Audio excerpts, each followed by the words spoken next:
Purihin ng Diyos, purihin ng ating Panginoon.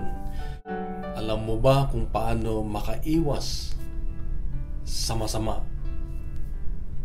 Sa Ebanghelyo ngayon, ang panalangin ni Jesus sa kanyang Ama ay iiwas tayo sa masama dahil iiwan niya tayo dito sa mundo.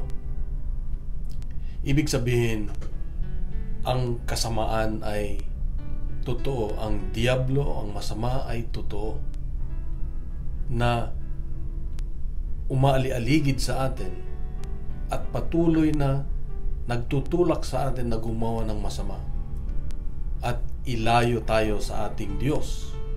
Ito ang kanilang mithiin na mapalayo tayo sa ating Diyos.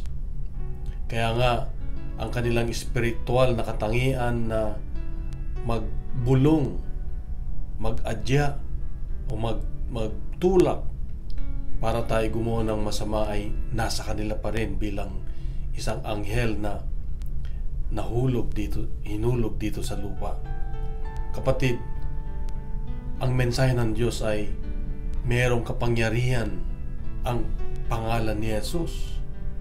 Dahil ito yung karugtong ng Ebanghelyo kahapon na kung ano man ang ipinagdasal ng Diyos, yun ang mangyayari sa atin pag tayo ay hihiling sa Kanya. Kaya ang kahilingan natin ay tulungan tayo ni Jesus sa pangalan niya, in His name, na tayo ay ilayo o maligtas o iiwas sa mga masama.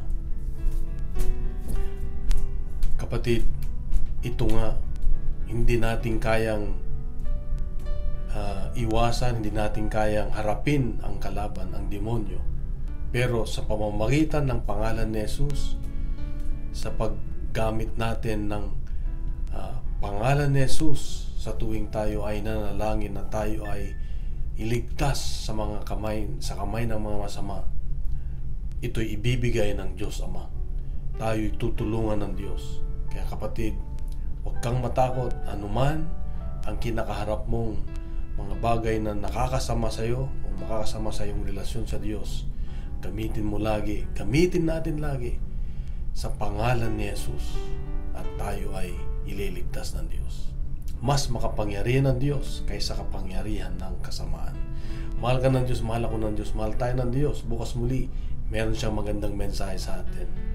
Isang mapagpalang araw at ikalat natin ang mabuting balita. Ang Diyos ang mabuting balita. God bless and God is good.